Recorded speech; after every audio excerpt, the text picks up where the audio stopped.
Mask लगाउँदा धेरै हदसम्म कोरोनाको संक्रमणबाट बच्न सकिन्छ। मास्कको साथ कोरोनालाई मात। एभी न्यूज खबर, राष्ट्रको सर्वश्रेष्ठ खबर टेलिभिजन।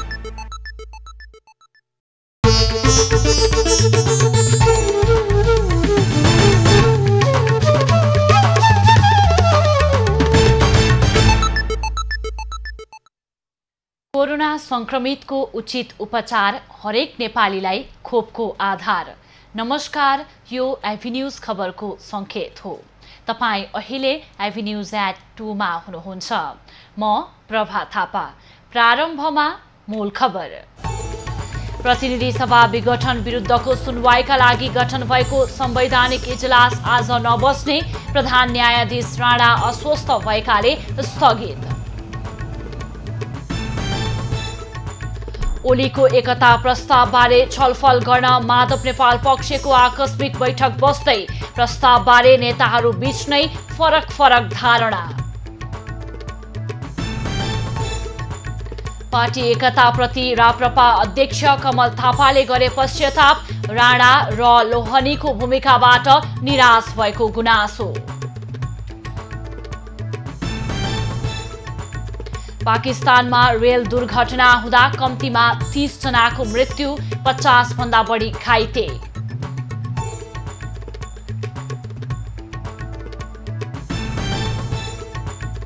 र विश्वकप फुटबल छनौट अन्तर्गत आज नेपाल र जोर्डन भिड्दै, खेलाडीमा जित्ने आत्मविश्वास बढेको प्रशिक्षक अल मुताइरीको भनाई।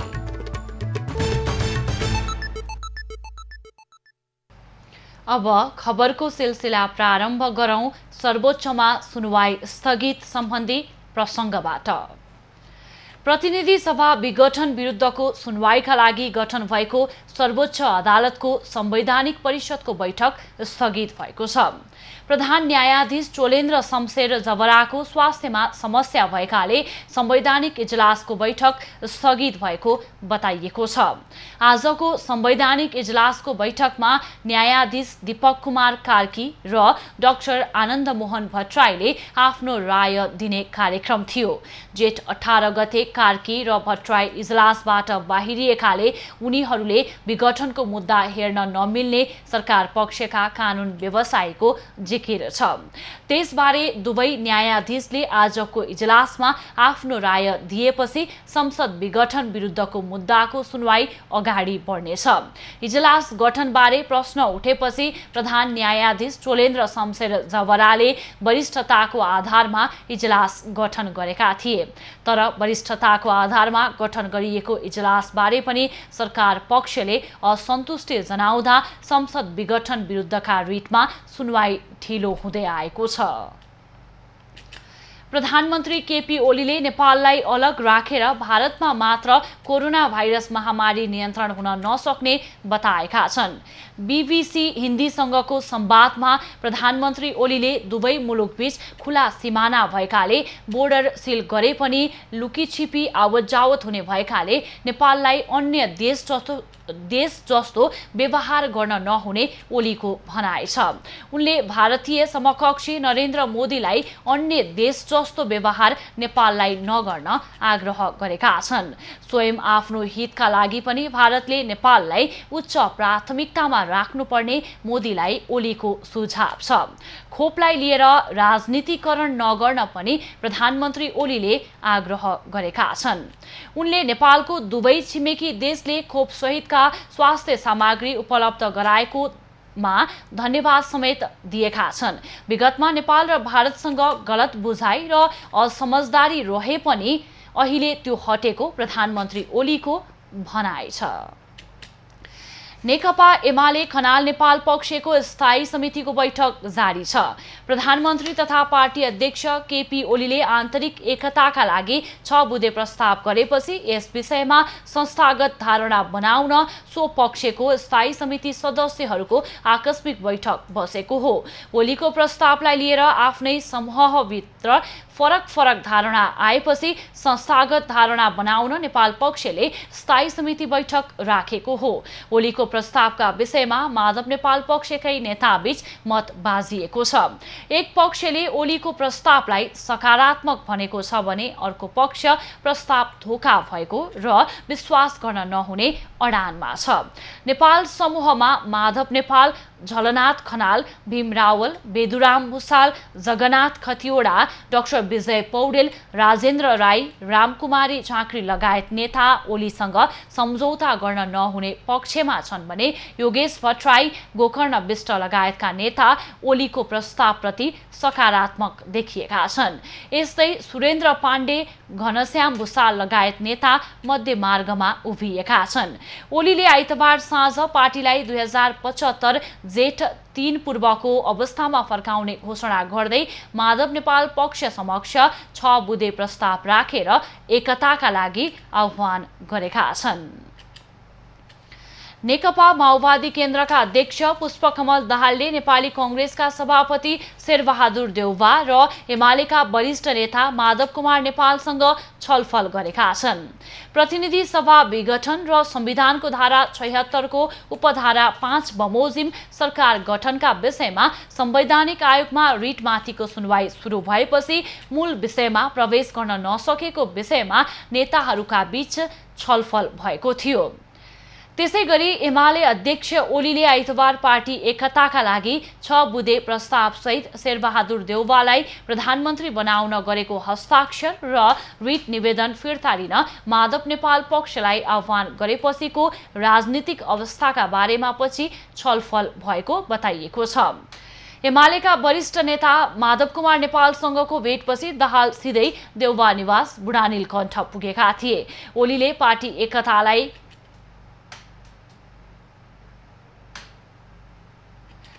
पार्टी एकताका लागि गरेको आह्वानपछि नेपाल पक्ष धारणा बनाउन आन्तरिक छलफलमा रहेका बेला दाहालले भेटवार्तालाई तीव्र बनाएका हुन्।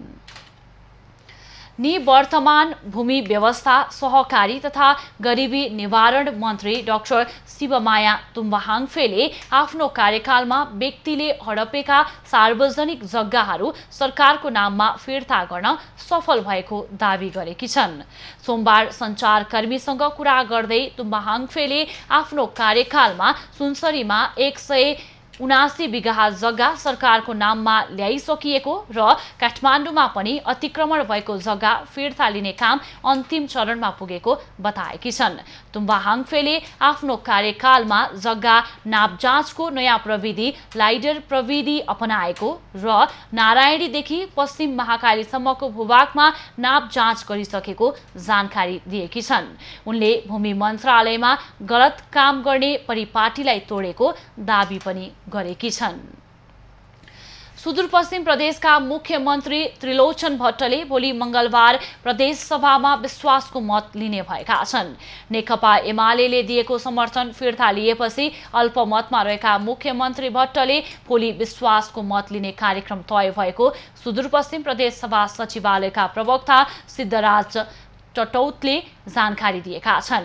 नेकपा एमालेको ओली पक्षले 10 जेठमा सुदूरपश्चिम प्रदेश सरकारलाई दिएको समर्थन फिर्ता लिने निर्णय गरेको थियो। यद्यपि नेपाल खनाल समूहको बहुमत रहेको एमाले प्रदेश संसदीय दलले भने 12 जेठमा समर्थन यथावत राख्ने निर्णय गरेको थियो। बजेट अधिवेशनमा एमालेको ओली समूहका सांसद पठान सिंह बोहराले समर्थन फिर्ता लिएको बताउँदै मुख्यमन्त्री भट्ट अल्पमतमा रहेकाले राजीनामा दिनुपर्ने माग गरेका थिए। जेठ 14 मा ओली समूहले माओवादी केन्द्रको नेतृत्वको सरकारलाई दिएको समर्थन फिर्ता लिएको संसद सचिवालयलाई जानकारी गराएको थियो।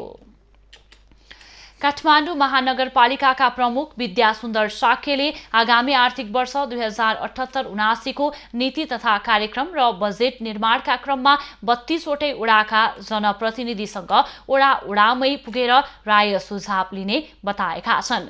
राष्ट्रिय सभागृहमा बसेको 61औं कार्यपालिका बैठकलाई सम्बोधन गर्दै प्रमुख साक्यले यो पटक बजेट निर्माणका सन्दर्भमा पनि सबै वडाका जनप्रतिनिधिको राय सुझाव सहितको बजेट समेत निर्माणको योजना बनाएको बताएका हुन्। प्रमुख शाक्यले सबै वडा अध्यक्षलाई वडा समितिका बैठकमा आफूलाई समय मिलाएर बोलाउन आग्रह गरेका छन्। शाक्यले अहिले योजना नल्याउने अनि पछि मेरो वडामा योजना परेन भनेर गुनासो गर्ने अवस्था नहोस् भनेर यस्तो योजना बनाएको पनि बताएका छन्। शाक्यले वडाका अन्य महत्त्वपूर्ण बैठकमा पनि आवश्यकताका आधारमा उपस्थित भएर छलफल गर्न तयार रहेको जानकारी दिएका छन्। 61औं कार्यपालिका बैठकले कोभिडको संक्रमण न्यूनीकरण, रोकथाम र नियन्त्रणका लागि गरिएका कामका बारेमा पनि समीक्षा गरेको थियो।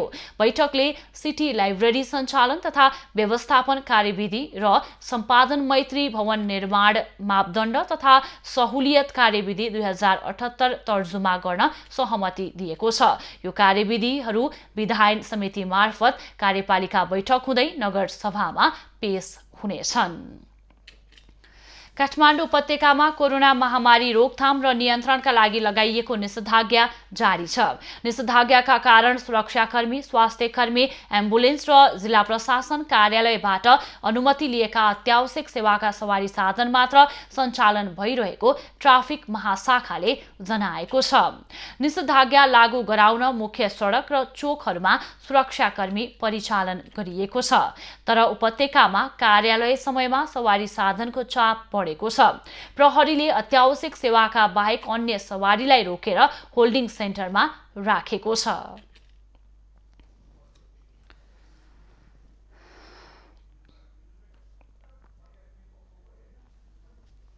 सोमबार बिहान निषेधाज्ञाको अवज्ञा गरी चलाइएका 689 वटा सवारी साधनलाई काठमाडौँ उपत्यकाका विभिन्न स्थानमा ट्राफिक प्रहरीले नियन्त्रणमा लिएको छ, जसमा 556 वटा दुई पाङ्ग्रे, 98 वटा चार पाङ्ग्रे, 10 वटा ट्याक्सी र 25 वटा ठूला सवारी साधन रहेका छन्।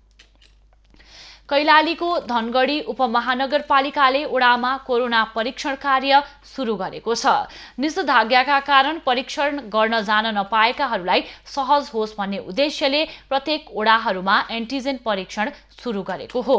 उपमहानगरपालिकाको परिसरमा रहेको स्वाब संकलन केन्द्र भन्दा टाढा रहेका वडाहरूमै गएर कोरोनाको परीक्षणलाई निरन्तरता दिएको हो। भ्याक्सिनको लागि पनि उपमहानगरपालिकाले पहल गर्नुपर्ने बताएको छ। कोरोनाका लक्षण देखिएकामा तत्काल स्वाब संकलन र एन्टिजेन किट मार्फत परीक्षणका लागि आउन उपमहानगरपालिकाले आग्रह गरेको छ। सोमबार मात्रै धनगढी उपमहानगरपालिका वडा नम्बर 18 मा एन्टिजेन किट मार्फत 29 जनाको एन्टिजेन परीक्षण गरिएको थियो। नेपाल पत्रकार महासंघले कार्यस्थलमा खटिने पत्रकारहरू बढी कोरोना संक्रमित हुन थालेको भन्दै सचेत रहन आग्रह गरेको छ। महासंघले खबर संकलनमा हिँड्ने पत्रकारहरूले स्वास्थ्य मापदण्ड अपनाउन पनि आग्रह गरेको छ।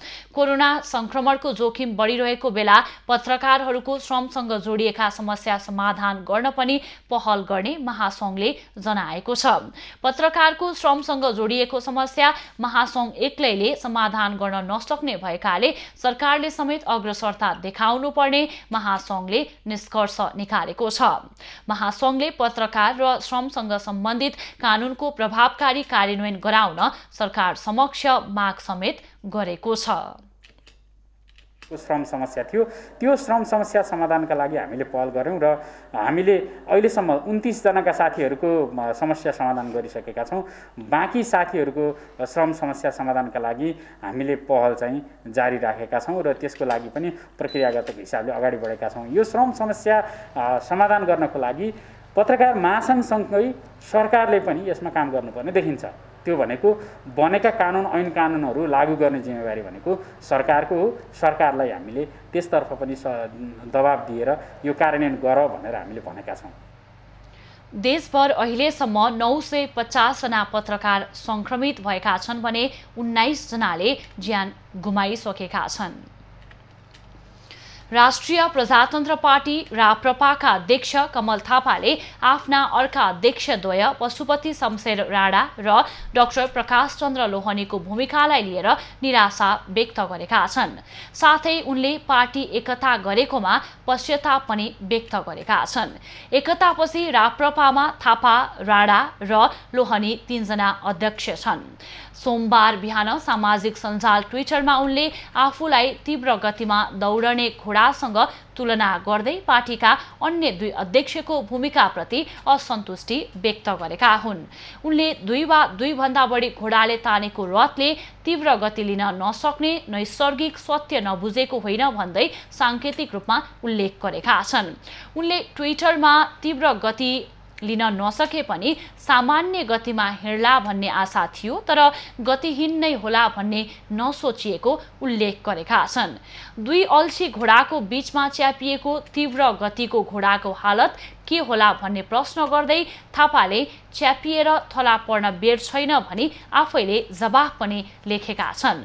गत 2076 फागुनमा थापा नेतृत्वको राप्रपा र पशुपति शमशेर राणा तथा डाक्टर लोहनी अध्यक्ष रहेको राप्रपा संयुक्त बीच एकता भएको थियो। त्यस समय उनीहरूले गीताको कसम खाएर अब पार्टी नफुटाउने बताएका थिए। सुदूरपश्चिम प्रदेशका मुख्यमन्त्री त्रिलोचन भट्टले भोलि प्रदेशसभाबाट विश्वासको मत लिने भएका छन्। एमालेले दिएको समर्थन फिर्ता लिएपछि मुख्यमन्त्री भट्टले विश्वासको मत लिन लागेका हुन्। एमालेले आधिकारिक रूपमा उनलाई दिएको समर्थन फिर्ता लिए पनि माधव कुमार नेपाल पक्षले भने समर्थन कायम राखेको छ। जेठ 10 मा बसेको एमालेको स्थायी कमिटी बैठकले समर्थन फिर्ता लिने निर्णय गरेको थियो। समर्थन फिर्ता लिएपछि 1 महिनाभित्र विश्वासको मत लिनुपर्ने संवैधानिक प्रावधान छ। प्रादेशिक कमिटीले गरेको निर्णय कार्यान्वयन नभएपछि केन्द्रको बैठकले समर्थन फिर्ता लिने निर्णय गरेको हो। माधव नेपाल पक्षले साथ दिएका कारण भट्टलाई विश्वासको मत प्राप्त हुने देखिन्छ। एमालेका कुल 25 सांसदमा माधव पक्षका मात्रै 18 छन्। तत्काल कायम 52 जनाको प्रदेश सभामा बहुमतका लागि 27 जना आवश्यक पर्दछ। माओवादी केन्द्रका 13 सहित माधव पक्षले भट्टलाई विश्वासको मत दिँदा सुविधाजनक बहुमत पुग्दछ। प्रदेश 1 र कर्णाली प्रदेशको बजेट अधिवेशन सुरु हुँदैछ। संघीय सरकारले बजेट ल्याएको 15 दिनभित्र बजेट ल्याउनु पर्ने कानुनी बाध्यताका बीच ढिला गरी प्रदेशहरूको बजेट अधिवेशन बस्न लागेका हुन्। संघीय सरकारले संवैधानिक प्रावधान बमोजिम नै जेठ 15 गते बजेट ल्याइसकेको छ। आर्थिक ऐन अनुसार बजेट ल्याउनु पूर्व 15 दिन अघि पूर्व बजेट छलफल गर्नुपर्ने नियम भए पनि त्यसलाई अध्यादेश मार्फत संशोधन गर्दै प्रदेश सरकारले ढिला गरी बजेट अधिवेशन आह्वान गरेका हुन्। कानुनी व्यवस्था अनुसार असार 1 गतेभित्र प्रदेश सरकारले बजेट ल्याउनु पर्ने कानुनी व्यवस्था छ। सुर्तीजन्य पदार्थ, मद्यपान र धूम्रपान गर्ने व्यक्तिमा नसर्ने रोगका साथै कोरोना संक्रमणको जोखिम पनि उच्च हुने गर्दछ। धूम्रपान सेवन नगर्नेको तुलनामा धूम्रपान गर्ने व्यक्तिलाई कोरोना संक्रमण भएको अवस्थामा संक्रमणले 2 गुणा बढी असर गर्ने अध्ययनले देखाएको छ।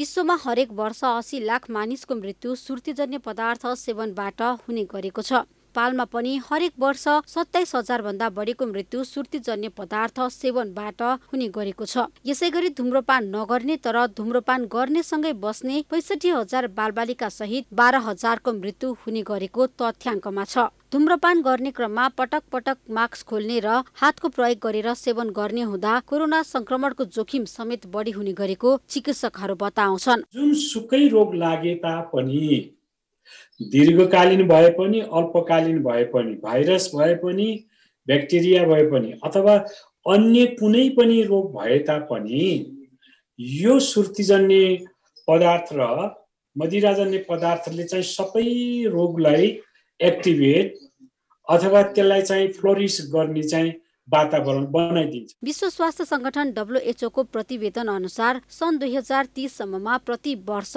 1 करोड मानिसको मृत्यु सुर्तीजन्य पदार्थको सेवनका कारण हुने अनुमान गरिएको छ। जसमध्ये 60 लाख विकासोन्मुख देशहरू हुने समेत अनुमान छ। संसारमा 1 अर्ब भन्दा धेरै मानिसले सुर्तीजन्य पदार्थको सेवन गर्ने गरेको तथ्याङ्कमा छ। सुर्ती सेवनका कारण उच्च रक्तचाप, मुटु रोग, दमखोकी र क्यान्सर हुने हुँदा संक्रमित व्यक्ति निको हुन समय लाग्ने अथवा संक्रमणले जटिलता हुने र मृत्युको जोखिम समेत उच्च हुने विज्ञहरूको भनाइ छ। जुन मान्छेलाई चाहिँ तलतल लागेको हुन्छ नि, यसको सेवनले गर्दाखेरि त स्वतः चाहिँ यसको चाहिँ प्रतिरोधात्मक शक्ति चाहिँ पनि कम हुने र यसले चाहिँ कमजोर बढाउने हुने भएको हुनाले अनि यसको मोर्बिडिटी अथवा मोर्टालिटी जुन मृत्यु दर भन्नुभएको छ नि यहाँले, अथवा बिरामी हुने संक्रमित हुने जुन चाहिँ दर हुन्छ त्यसलाई चाहिँ बढाइदिन्छ। चुरोट, सुर्ती र सुर्तीजन्य पदार्थको सेवन विश्वका 39% पुरुष र 9% महिलाले गर्दछन्। त्यस्तै नेपालमा 48% पुरुष र 12% महिलाले धूम्रपान गर्ने गरेको तथ्याङ्क छ।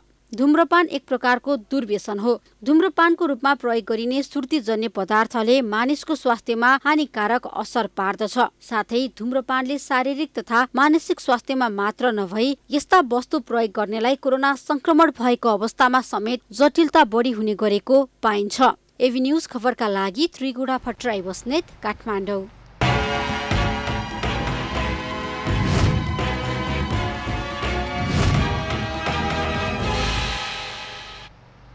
कोरोना भाइरसको महामारीले मानव सभ्यतालाई नै चुनौती दिइरहेको छ।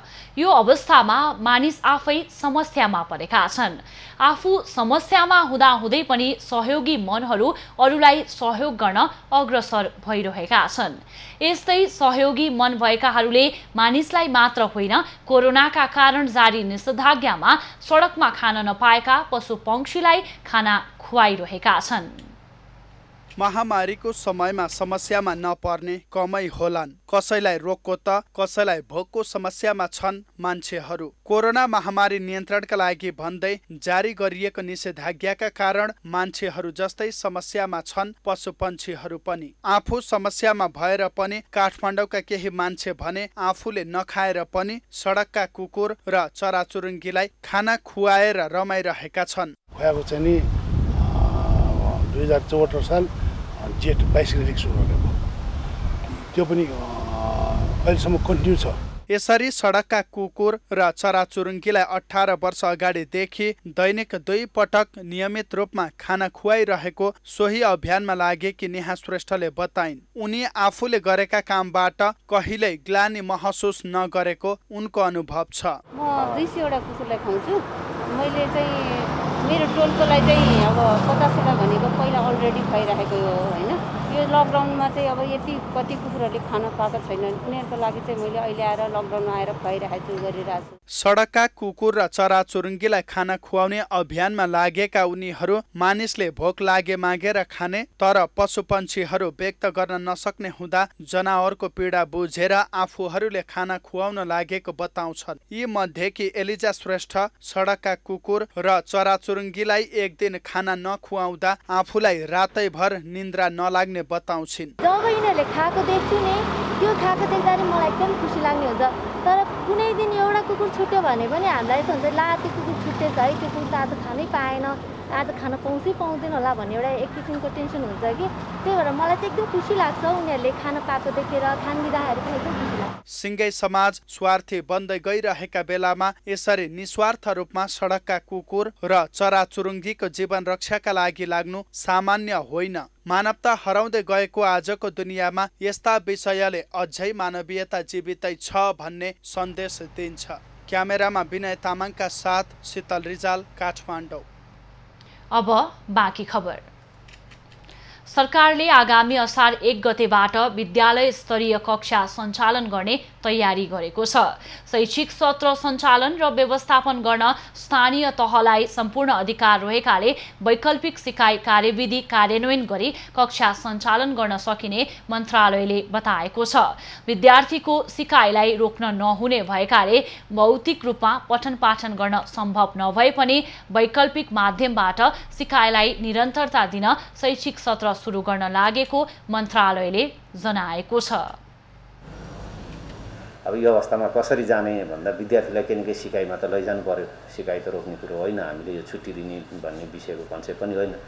त्यसपछि हामीले अहिले भौतिक रूपमा कार्य गर्न नसक्ने, भौतिक रूपमा विद्यार्थीहरूलाई विद्यालयमा पठन पाठन गर्न नसक्ने भएपछि हामीले चाहिँ नि वैकल्पिक तरिकाको सिकाइलाई निरन्तरता दिनुपर्छ भन्ने कुराहरू भयो। वैकल्पिक सिकाइको निरन्तरता दिनको लागि अहिले जहाँ छ त्यहीँबाट जाने हो। तर त्यसमा हामीले के भन्यो भने अब चाहिँ नि शैक्षिक सत्रको पनि एउटा विषय त केही न केही हामीले बोल्नुपर्छ हैन। विद्यार्थीको परीक्षा मूल्याङ्कन गर्ने विधि स्थानीय तह र विद्यालयले नै तय गर्न सक्ने पनि मन्त्रालयले जनाएको छ। पाठ्यपुस्तक विद्यार्थीको घर घरमा उपलब्ध गराउने गरी व्यवस्था मिलाउन समेत मन्त्रालयले आग्रह गरेको छ। 2 वर्षसम्म पनि सडक निर्माण नभएपछि पीडित स्थानीयले पप्पू कन्स्ट्रक्सनका अध्यक्ष सुमित रौनियार र शहरी विकास कार्यालयका पदाधिकारीको पुतला जलाएका छन्। वीरगञ्जको अपौनी र हरपतगञ्जका बासिन्दाले पप्पूको बदमाशीको विरोध र दबावका लागि भन्दै उनीहरूको पुतला जलाएका हुन्। ओडाको सडकमा भेला भएका स्थानीयले पप्पू, हरिनारायण र शहरी विकासका प्रमुखको पुतला जलाउँदै उनीहरूको विरोधमा नाराबाजी समेत गरेका थिए। हामीले यो हरिनारायण रौनियारको पुत्र सुमित रौनियार कुपुत्र सुमित रौनियारलाई हामीले पटक पटक भन्यौं। शहरी विकासको हाकिम इन्जिनियरलाई हामीले पटक पटक चेतावनी दियौं। त्यसको साथसाथै सिडिओलाई हामीले भनेका छौं, सिडिओ कार्यालयलाई। त्यसको साथसाथै हामीले सम्बन्धित निकाय सबैले भन्यौं, तर हाम्रो मागलाई, हाम्रो आवाजलाई सुन्ने कोसिस गरिएन। आज बाध्यतावश हामी वीरगञ्ज महानगर वडा नम्बर 20 का जनताहरू आज पुतला जलाउने हामी बाध्यतामा पर्यौं र आज हामीले यो पुतला दहन गर्यौं। 2075 सालमा 2 वर्षभित्रमा काम सक्ने गरी ठेक्का पाएको पप्पू कन्स्ट्रक्सनले सो ठेक्का पेटी ठेक्का मार्फत अन्य ठेकेदारलाई ठेक्का दिएको छ। पप्पू कन्स्ट्रक्सनले जिम्मा दिएको पेटी ठेकेदारले काम नगरेको र आफूले दबाब दिँदा पप्पू कन्स्ट्रक्सनले रकम नदिएको हुँदा 2 ठेकेदारको विवाद अदालतसम्म पुगेको छ। सोही विवादलाई लिएर पेटी ठेकेदारले पप्पूले रकम नदिएको भन्दै पत्रकार सम्मेलन नै गरेका थिए। नेपाल आयल निगमले अन्तर्राष्ट्रिय हवाई इन्धनको मूल्य घटाएको छ। निगमले आइतबार रातिबाट लागू हुने गरी अन्तर्राष्ट्रिय हवाई इन्धनको मूल्य 20% घटाएको हो। आयल निगमले इन्धनको मूल्य घटाएसँगै हवाई भाडा समेत घटेको छ। नेपाल वायु सेवा निगमले 15% सम्म हवाई भाडा घटाएको छ। वायु सेवा निगमका अनुसार एयरबस 330 वाइडबडी जहाजको प्रति $2060 भाडा घटाइएको छ। यसअघि प्रति घण्टा $15,520 अमेरिकी लिँदै आएको निगमले अब $13,460 अमेरिकी मा झरेको जानकारी दिएको छ। यस्तै न्यारोबडी जहाजमा $7,710 रहेकोमा अब $6,580 मा झरेको छ। चार्टरमा वाइडबडीको 13% र न्यारोबडीमा 15% हवाई भाडा घटेको निगमकी प्रवक्ता करिश्मा श्रेष्ठले जानकारी दिएकी छन्। निगमले नियमित उडान सुरु भएसँगै भाडा समेत समायोजन गर्दै जाने बताएको छ। नेपालमा अन्तर्राष्ट्रिय हवाई इन्धनको मूल्य सर्वाधिक महँगो भएको वायु सेवा कम्पनीले आवाज उठाउँदै आएका थिए। सुदूरपश्चिम प्रदेशमा रहेका वादी समुदायका नागरिकहरू राज्यले जीवनयापनमा सहयोग नगरेको भन्दै आन्दोलित भएका छन्। सरकारले 2060 साल पौष 25 गते गरेको सम्झौता कार्यान्वयन नगरेको भन्दै उनीहरूले मुख्यमन्त्री समक्ष ज्ञापन पत्र बुझाएका छन्। सुदूरपश्चिम प्रदेशका 9वटै जिल्लाका वादी समुदायले सरकार आफूहरूका समस्याप्रति गम्भीर नभएको आरोप लगाएका छन्। वादी समुदायलाई जीवन धान्न समेत मुस्किल भइरहेकाले सरकारले व्यवस्थापन नगरे आफूहरूलाई यौन व्यवसाय गर्न छुट दिनुपर्ने वादी महिलाहरूको भनाइ छ। न हामीलाई नोकरी छ, न पानी छ, न के छ। अब त्यही धन्दा गरेर खाने हो कि यहाँ इन्डियाको जस्तो मोदी सरकारले त्यहाँ खोल्या छ। अब जीबी रोड नभनेर नहुने, जीबी रोड जसरी खोल्या छ उसरी हामीलाई पनि जीबी रोड खोलिदेऊन्, कोठा हामीलाई देऊन्, हामीलाई त्यो लाइसेन्स भने त्यो देऊन् र त्यही व्यवहारले खाने। सरकारलाई हामीले पाल्ने हो। अब सरकारले हामीलाई पाल्ने होइन, हामीले उल्टा सरकारलाई पाल्ने हो। राज्यले वादी समुदायलाई उपेक्षा गरेको वादी समुदायका नागरिकहरू बताउँछन्। आफूहरूलाई पनि राज्यले अरू नागरिक सरह जीवन जिउने आधार प्रदान गर्नुपर्ने उनीहरूको माग छ। सरकारले कुनै माग सम्बोधन नगर्ने हो भने आफूहरू यौन व्यापार गर्न बाध्य हुने उनीहरूको चेतावनी छ। हाम्रा बच्चाहरूले अब यसरी माग्न खान सक्दैनौँ। मेरै दिनमा पनि मै पनि अब 40-45 वर्षको हुन लाग्यो। मैले पनि खाएँ त्यो अवस्थामा, मैले पनि मागेर खाएँ। पहिला माग्न जाँदाखेरि बाजे भनेपछि तलदेखि माथिसम्म हेर्छ। अहिले पनि मैले मागेरै खाएको। वादीहरूको सवालमा सुदूरपश्चिम प्रदेश सभा सदस्य उमा देवी वादीले सरकारले उचित व्यवस्थापन गर्नुपर्ने बताइन्। उनले वादी समुदायको समस्यालाई पटक पटक सदनमा उठाउँदा समेत सुनवाई नभएको गुनासो गरिन्। मन्त्रीजीलाई म आफ्नो दुई हात जोडेर म माग्न चाहन्छु कि हामी वादीलाई सक्नुहुन्छ भने लाइसेन्स उपलब्ध गर्नुहोस्, नै लाइसेन्स सक्नुहुन्न भने हामीलाई जग्गा उपलब्ध गरेर हामीलाई लाल पूर्जा उपलब्ध गरिदिनुहोस्। त्यस्तै भएपछि हामी आफ्नो भोग आफै मेटाउनेछौँ। सुदूरपश्चिम प्रदेशका मुख्यमन्त्री त्रिलोचन भट्टले वादीहरूको समस्यामा आफू गम्भीर भएको बताएका छन्। उनले प्रदेश सरकारले गर्न सक्ने कार्य गर्ने बताउँदै यसबारे सङ्घीय सरकारमा पनि पहल गर्ने प्रतिबद्धता जनाए। प्रदेशले गर्न सक्ने र प्रदेशभित्र कार्यान्वयन हुने कुराहरूमा हामी कार्यान्वयनमा लाग्छौँ पनि, त्यो गरि पनि राखेका छौँ। एकैचोटि सबै नभएको हुनसक्छ। तपाईँहरूलाई गर्नुपर्ने जति सहयोग छ, जति तपाईँहरूको व्यवस्थापन छ, जति तपाईँहरूका मागहरू छन् त्यसलाई एकैचोटि पुरा नभएको हुनसक्छ, तर क्रमिक रूपबाट हामीले गरि पनि राखेका छौँ। तर अब त्यसलाई अलिकति र सबैलाई गर्ने कुरा जो तपाईँहरूको माग छ यसको लागि हामी अगाडि बढ्छौँ र सरकारले त्यो अनुसार सोची पनि राखेको छ। सरकारले विभिन्न समयमा गरिब एवं विपन्न समुदायलाई सहयोग गर्ने प्रतिबद्धता गरे पनि अधिकांश प्रतिबद्धता घोषणामै सीमित हुने गरेको छ। वादी महिलाको समस्याको सम्बोधनमा तत्काल सरकारले विशेष कार्य गर्नुपर्ने देखिएको छ। कैलाली ब्युरोको रिपोर्ट। तराई आन्दोलनपछि पूर्वी नेपाल जोड्नका लागि प्रयोगमा ल्याएको मार्गको मकवानपुर सिन्धुली खण्डको बागमती खोलामा निर्माण थालेको पुलले 10 वर्षपछि सार्थकता पाएको छ। सरकारले गौरवको योजनाको रूपमा अघि बढाएको तत्कालीन धरान चतरा गाईघाट मार्ग निर्माणको क्रममा सम्झौता भएको बागमती पुलको अन्तिम स्ल्याब ढलानसहित 10 वर्षपछि पुल निर्माणले सार्थकता पाएको हो। पुलको 11वटा स्ल्याब मध्ये अन्तिम स्ल्याब ढलानसँगै पुल निर्माणले सार्थकता पाएको हो। पुल निर्माण भए पनि सडक सञ्जालले पुललाई नछोएको मदन भण्डारी मार्ग निर्माण योजनाले जनाएको छ। सिन्धुलीपट्टी क्षेत्रमा केही रुख कटान गर्नुपर्ने र मकवानपुरको खण्डमा सडक निर्माणको काम बाँकी रहेको आयोजनाका इन्जिनियर वीरेन्द्र प्रसाद महतोले बताए। बर्खा सिजनमा चाहिँ तर्नलाई त एकदमै समस्या थियो। हामीले नै देखेको यो पुल कम्प्लिट नभएसम्म त ट्युबमा तर वारपार गर्थ्यो, बिरामीहरूलाई त एकदमै गाह्रो हुन्थ्यो। यो पुल बनेपछि एउटा कुरा त्यो भयो। त्यसपछि विकासका कुराहरू पनि त धेरै, यो पुलले त धेरै दुईटै जिल्लालाई चाहिँ एकदमै टेवा दिन्छ। निर्माण व्यवसायी महासङ्घका पूर्व अध्यक्ष जयराम लामिछानेको कम्पनी स्वच्छन्द निर्माण सेवाले ठेक्का लिएको पुल लामो समयदेखि निर्माण नहुँदा मकवानपुरको पूर्वी क्षेत्र र सिन्धुलीका बासिन्दा समस्यामा पर्दै आएका थिए। वर्षाको समयमा एकजना व्यक्तिले खोला तर्नकै लागि 900 रुपैयाँ र मोटरसाइकलले 5000सम्म तिर्नुपर्ने बाध्यताबाट स्थानीय मुक्त भएको स्थानीयको भनाइ छ। बिरामीहरूले सजिलैसँग यहाँबाट चाहिँ प्रदेश नम्बर 3 को राजधानी नजिक र हाम्रो चितवन जिल्लाका चाहिँ हस्पिटलहरूमा 1-1.5 घन्टामा यहाँबाट पुग्न सक्ने हुँदाखेरि जीवनस्तरमा सुधार आउन सक्ने, स्वास्थ्यमा सुधार आउन सक्ने र शिक्षा दीक्षा लिनको लागि पनि यहाँका बालबालिकाहरू आज प्रदेश नम्बर 3 को राजधानीमा जान सक्ने। त्यस कारणले गर्दा यो पुलले जति छिटो बन्दाखेरि त्यति जनताले सुविधा पाउन सक्ने छ। ठेकेदारबाट काम गराउनका लागि कार्यालयले 10% क्षतिपूर्ति बापत 2,10,40,000 रुपैयाँ असुल गरेको थियो। स्वच्छन्दले 2068 असार 29 गते ठेक्काको काम थालेको योजनाले जनाएको छ। यता निर्माण सेवाको प्रतिनिधि सन्तोष सापकोटाले तोकिएको समयमा कुनै पनि काम नहुने बताए। कम्पनीले पहिला अब पेटी कन्ट्र्याक्टमा दिएको थियो यो ठेक्का एउटा अर्को दोस्रो कम्पनीलाई। अब कम्पनी त्यही हो ठुलो काम गर्ने विश्वास गर्ने भएपछि म गर्छु भनेपछि कम्पनीले दिइहाल्यो।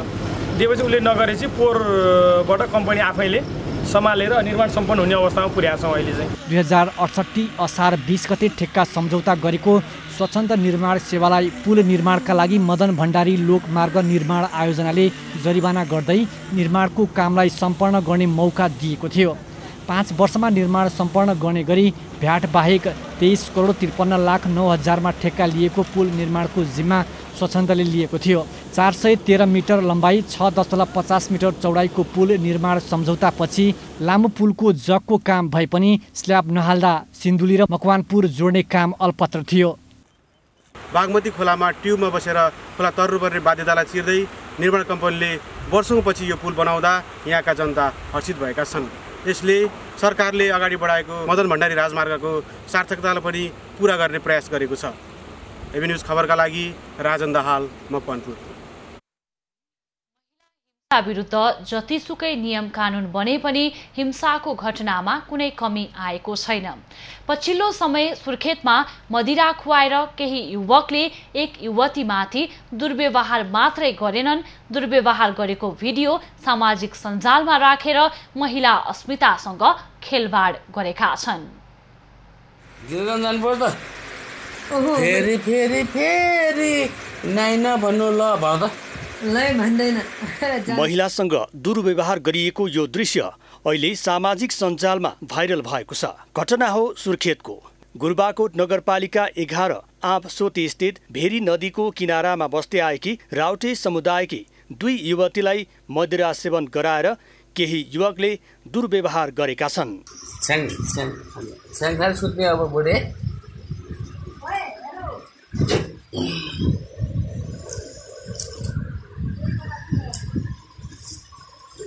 केही दिन अघि मात्र गीत गाएर सामाजिक सञ्जालमा भाइरल भएकी यी युवतीलाई युवाहरूको एक समूहले टिकटक बनाउने भन्दै होटलमा लगे र उनीहरूसँग दुर्व्यवहार गरेको खुलासा भएको छ। दुर्व्यवहार भएको भिडियो सामाजिक सञ्जालमा भाइरल भएपछि घटनामा संलग्न रहेको आरोपमा प्रहरीले 3 जनालाई पक्राउ गरेको छ। पक्राउ पर्नेमा गुल्बाकोट नगरपालिका 9 बोटेचौर सुर्खेतका 29 वर्षीय विनोद पुन, सोही ठाउँका 35 वर्षीय दोमन बहादुर घरती र 24 वर्षीय भूपेन बुढा रहेका छन्। यसको लागि अब अनुसन्धान हुन्छ म्याडम। अब त्यो जो चाहिँ सामाजिक सञ्जालमा आएको छ त्यो किन आयो, कसरी आयो हैन, पहिलो कुरा पीडितलाई पनि बुझ्नु पर्यो, यताउता गर्नु पर्यो, त्यसको विस्तृत अध्ययन गरेर अनुसन्धानको प्रक्रिया चाहिँ अगाडि बढाएको छ म्याडम है। 29 वर्षीय विनोद पुन होटल सञ्चालक हुन्। पुनकै होटलमा उनी सहित 3 जना युवाले राउटे समुदायकी ती युवतीसँग दुर्व्यवहार गरेको बताइएको छ। पछिल्लो समय राउटे समुदाय र स्थानीयवासी बीचको सम्पर्क बढ्दै गएको छ। यस्तोमा आर्थिक रूपले विपन्न रहेका राउटे समुदायका युवतीहरूलाई प्रलोभनमा पारेर शोषण भएको घटना पनि बढ्दै गइरहेको छ। कोरोना भाइरसको नयाँ भेरिएन्ट समुदायमा फैलिएको भन्दै 1 महिनादेखि बन्द भएका बैंक तथा वित्तीय संस्था खोल्ने अनुमति दिएसँगै भिडभाड भत्तै बढेको छ। बागलुङमा सुरक्षा मापदण्ड पालना नगरिएको कारण कोरोनाको जोखिम पनि बढेको छ। निषेधाज्ञाका कारण बन्द रहेका बागलुङ जिल्लाका बैंकहरू खोल्ने अनुमति दिएपछि ग्राहकको घुइँचो बढेको छ। बैंक तथा वित्तीय संस्थालाई स्वास्थ्य मापदण्ड पूरा गरेर मात्र सञ्चालन गर्न निर्देशन दिएपछि बागलुङमा त्यसको पालना भएको छैन। बैंक तथा वित्तीय संस्थाहरूले सबै शाखा कार्यालयहरू बिहान 7 बजेदेखि 10 बजेसम्म खोलेपछि सेवाग्राहीको भिडभाड बढेकाले जोखिम पनि बढेको छ। छोटो समयमा खोल्दाखेरि अलिक भिडभाड बढी भएर झन्डै सङ्क्रमण बढाउँछ भन्ने चाहिँ डर भयो। अहिले बरु एक दिन हप्तामा एक दिन दिने र अलिक लामो समय दिएर पुरै काम गराएर चाहिँ काम गर्दै काम गर्छ। अलिक भिडभाड बढी भयो। जनताको सुविधाका लागि बैंक तथा वित्तीय संस्था खोल्नु परेको वित्तीय संस्थाहरूले बताएका छन्। निकै भिड बढेको छ, यसले झन् कोरोनाको सङ्क्रमण बढ्ने सम्भावना छ। यसलाई व्यवस्थित पार्नको लागि बरु हप्तामा 4 दिन अनि रोटेसनमा एकैचोटि बैंकहरू नखोल्ने, एकैचोटि वित्तीय संस्था नखोल्ने, पालैपालो गरेर खोल्ने सिस्टम भयो भने अलिकति राम्रो हुनेछ। जिल्ला प्रशासन कार्यालय बागलुङले बागलुङ जिल्लामा भएका बैंक, वित्तीय संस्था, सहकारी संस्थाहरू हप्ताको 2 दिन आइतबार र बुधबार बिहान 7 बजेदेखि 10 बजेसम्म सञ्चालन गर्ने अनुमति दिएको छ। खुलेका शाखामा पनि सबै कर्मचारीहरू राखेर पूर्ण रूपमा सेवा दिन नपाएका कारण पनि भिड बढेको बैंक सञ्चालकहरू बताउँछन्। बागलुङ सदरमुकाममा 2 दर्जन बैंक तथा 3 दर्जन बढी सहकारी संस्था छन्। बागलुङ कोरोना भाइरसको उच्च जोखिममा रहेको छ। दिनहुँ जसो PCR परीक्षण गर्दा 100 जना भन्दा बढीमा कोरोना पोजिटिभ भएको रिपोर्ट आइरहेको छ। अहिलेसम्म 1000 भन्दा बढी सक्रिय कोरोनाको संक्रमित बिरामी रहेका छन्। राजेश चन्द्र राजभण्डारी, बागलुङ। हुलाकी सडक खण्ड अन्तर्गत सिराहा जिल्लामा कालो पत्रेको काम सुरु भएको छ। सिराहा सदरमुकामको महावीर चोकदेखि बलान नदीसम्मको हुलाकी सडक खण्ड कालो पत्रे गर्न सुरु गरिएको हो।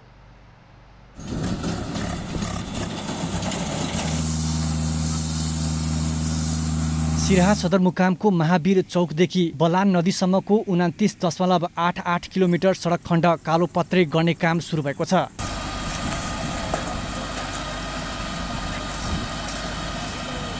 कालो पत्रेका लागि 30 CM gravel, 15 CM base, prime coat, tack coat, 5 CM BDM र 5 CM आसफ्ल्याट प्रयोग गरिएको हुलाकी सडक आयोजना जनकपुरले जनाएको छ।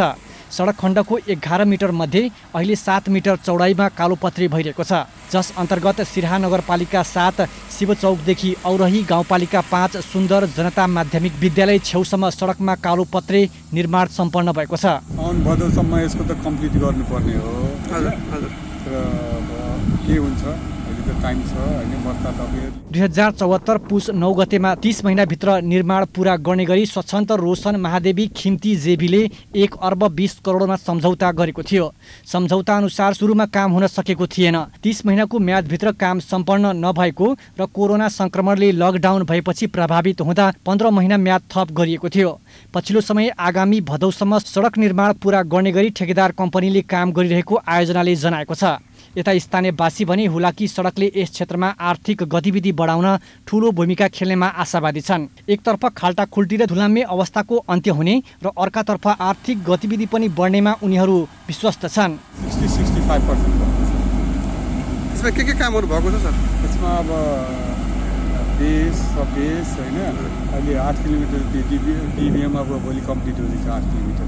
कमला नदीदेखि बलान नदीसम्म सिराहा नगरपालिका, औरही, बरियारपट्टी, नवराजपुर र भगवानपुर गाउँपालिका गरी सिराहा जिल्लाका 5 स्थानीय तह जोडिएको यस हुलाकी सडक निर्माण दशैंको प्रतीक्षारत योजना रहेको छ। राष्ट्रिय गौरवको आयोजनामा देखिएको समस्या समाधान गर्दै तोकिएको समयमा निर्माण कार्य पूरा गर्न लागि परेको आयोजनाको भनाइ छ। शुभनारायण कामती, सिराहा। अब पालो एभिन्यूज एट मौसमको।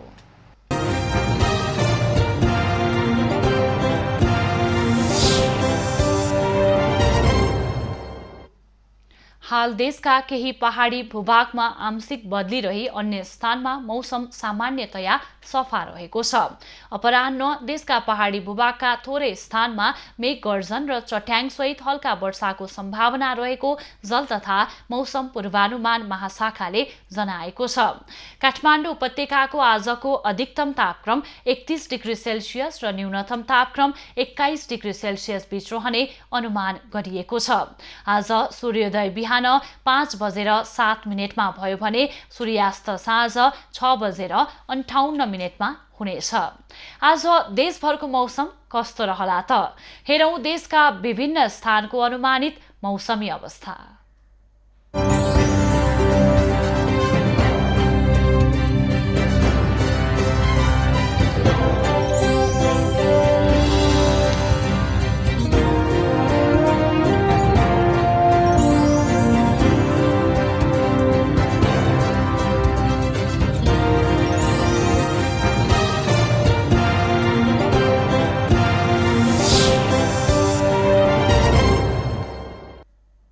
अहिलेलाई खबरको क्रम यति नै। एभिन्यूज खबरका यी सहित अन्य विस्तृत खबरका लागि www.avenews.tv लगअन गर्न सक्नुहुनेछ। युट्युब, फेसबुक र ट्विटरमा पनि हामीलाई फलो गर्न सकिनेछ। खबर भित्रको खबरका लागि हेर्दै रहनुहोला एभिन्यूज खबर। नमस्कार।